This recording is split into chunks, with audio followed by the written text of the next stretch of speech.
Welcome back to Chasing Shadows. I'm your host, Mark Miners.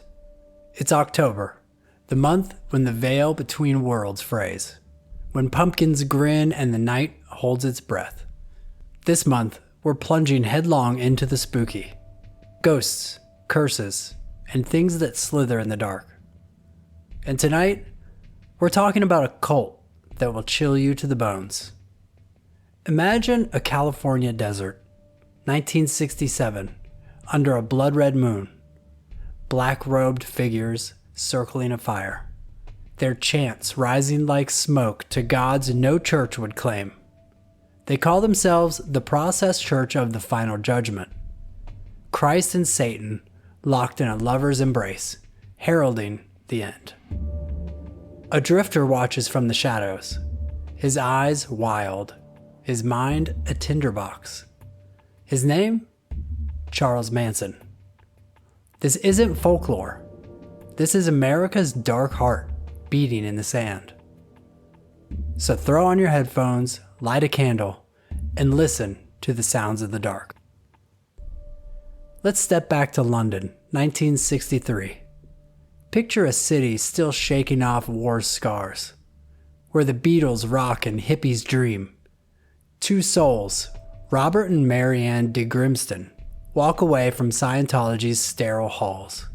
They're not just seekers, they're architects of the end. In a cramped flat, they weave a new gospel. Christ and Satan aren't enemies, they're brothers, two halves of a cosmic dance. The world's crumbling, they say. Only the chosen survive the fire.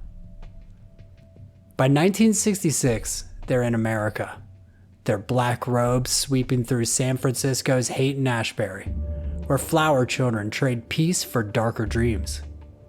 The Process Church of the Final Judgment plants its flag. Communes in LA, New Orleans, desert outposts. Their magazine, Process, splashes goat head sigils in apocalyptic prose across coffeehouse tables. The end is nigh, it screams, and we are the elect. Then a shadow crosses their path. Charles Manson, fresh from prison, drifts into their orbit. He's no card-carrying member, but he's a sponge for their chaos. In '67 at Span Ranch, Process recruiters visit. Their words like gasoline on his madness. Their death issue in 1968 reads like his fevered helter-skelter vision. A race war, world's end, blood as rebirth. Defectors whisper he joined their chants, learned their hymns. Hollywood notices too. Marianne Faithfull and Mick Jagger, they both dip their toes in the Process's dark waters. But the desert hides the real cost. Whispers of blood oaths, secret rites, a dog's howl cut short. The Process calls it theater. The shadows call it truth. Let's step into a Process commune. Picture a desert shack in 1968. Walls draped in black velvet. Robed figures sit in pairs, eyes locked, seeking the inner God through telepathy drills. It's not meditation, it's mind unraveling. The de Grimstons rule like prophets. Their word is the law. No property, no questions, just obedience to the end. Their rituals? A theater of dread. The Black Mass inverts Christian hymns. Bread and wine mocked under the goat's skull. They chant to four gods: Jehovah, Lucifer, Satan, Christ, each a key to chaos. Halloween's their holiest night. Samhain, when the veils gossamer thin. Bonfires roar. Voices call to the abyss. Members sway, entranced, offering will to the coming fire. Women dubbed oracles lead with seductive power. Men, or messengers, carry the word. But whispers creep. At a New Orleans swamp in 1969, locals heard screams, see hooded shapes. A dog's bones found at dawn. Defectors claim worse. Goat's blood oath sealed in crimson. The process laughs it off. It's symbolism, they say. Then there's Manson. His family's 1969 murders.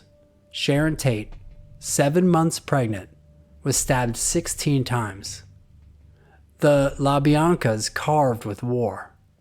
Echo process chaos talk. Helter Skelter scrawled in blood, straight from their death pages.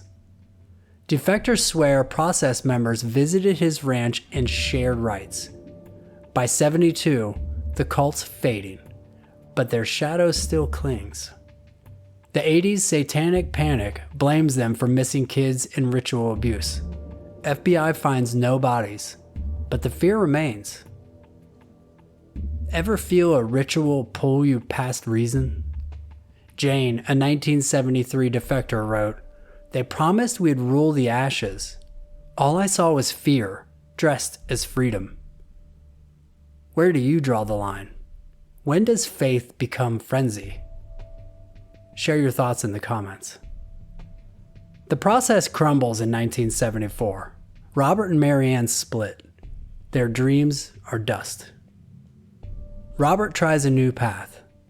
Best Friends Animal Society. Saving strays. Ironic, isn't it? The savior of puppies, once preaching Satan's embrace. By the 80s, the cult's gone.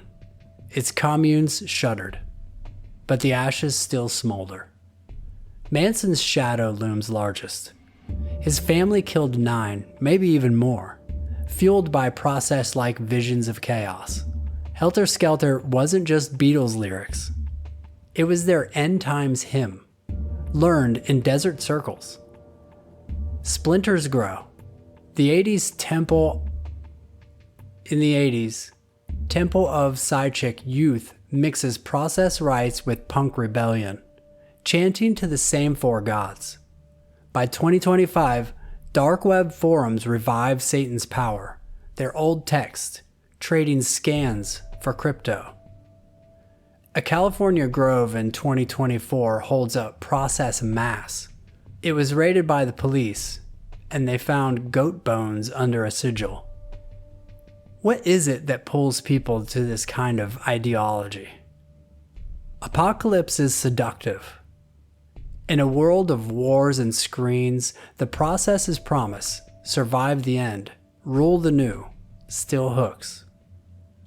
Zines count 100,000 loose followers, chanting in basements, prisons, and online. Satanic Panic 2.0 hits in 2025. Texas bans occult books, citing process echoes. No bodies, no proof.